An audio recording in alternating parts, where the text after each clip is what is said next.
আসসালামু আলাইকুম my dear students. আজকে আমরা ক্লাস 6 এর লেসন 16 এর একটি পোয়েম সম্পর্কে পড়ব, Boats Sail on the Rivers.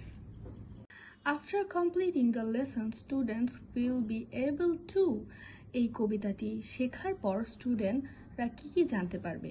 Recognize English sounds, recognize intonation in sentences, understand and enjoy stories and poems. Intonation আমাদের সবার কাছে একটি নতুন শব্দ।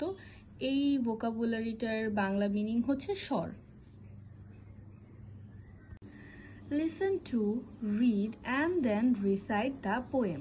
শুনো, পড়ো এবং পরে কবিতাটি আবৃত্তি করো। Boats sail on the rivers, Christina Georgina Rossetti. এই পোয়েমটিতে কবি প্রাকৃতিক দৃশ্যের তুলনা দিয়ে বলেন আকাশের রংধনু সবচেয়ে সুন্দর।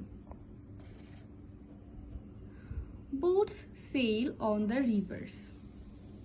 নদীর ওপর দিয়ে নৌকা চলে। এখানে sail একটি গুরুত্বপূর্ণ vocabulary. And ships sail on the seas. আর সমুদ্রের ওপর দিয়ে জাহাজ ভেসে চলে। But clouds that sail across the sky. কিন্তু আকাশে যে মেঘেরা ভেসে বেড়ায় আর prettier far than these. সেগুলো এইসব থেকে অনেক বেশি সুন্দর। এখানে এইসব বলতে নৌকা এবং জাহাজকে বোঝানো হয়েছে। তাহলে প্রথম প্যারা থেকে আমরা কি ভোকাবুলারি পাই? sail, seas, rivers, clouds, across, prettier। এখানে বলা হয়েছে prettier, বাট আমরা স্বভাবতই জানি যে এটা হচ্ছে pretty। far। এবার আসি পরের প্যারাতে। There are bridges on the river. নদীতে সেতু থাকে। As pretty as you please. যত সুন্দর তুমি চাও এমন। But the bow that bridges heaven. কিন্তু যে ধনুক স্বর্গের সাথে সংযোগ করে, এখানে bow বলতে আমরা জানি ধনুক, কিন্তু কবি কবিতাটিতে bow বলতে রংধনুকে বুঝিয়েছে। And overtops the trees. রংধনু গাছের অনেক উপরে আকাশে থাকে।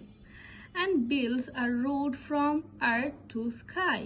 এবং যা পৃথিবী থেকে আকাশ পর্যন্ত একটা রাস্তা বানায়। Is prettier than this. সেটাই এই সব কিছু থেকে অনেক সুন্দর। এখানেও আমরা কিছু গুরুত্বপূর্ণ ভোকাবুলারি পাই, যেমন bridges,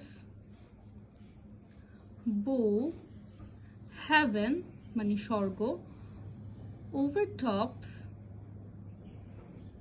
builds। তাহলে সর্বশেষ আমরা কবিতাটি থেকে কি শিখতে পাই মাই ডিয়ার স্টুডেন্টস? এই কবিতায় কবি নৌকা, জাহাজ, সেতু ইত্যাদি সৌন্দর্যের সাথে আকাশের মেঘ ও রংধনুর তুলনা করেছেন এবং শেষে বলেছেন রংধনু, যেটি আকাশ ও পৃথিবীর মধ্যে একটি রঙিন সেতুর মতো এবং সবকিছুর চেয়ে সুন্দর। Thank you my dear students. If you have any question, you can ask in the comment section. এবং আমি সব ইম্পর্টেন্ট ভোকাবুলারিগুলো কমেন্ট সেকশনে দিয়ে দিব। Thank you.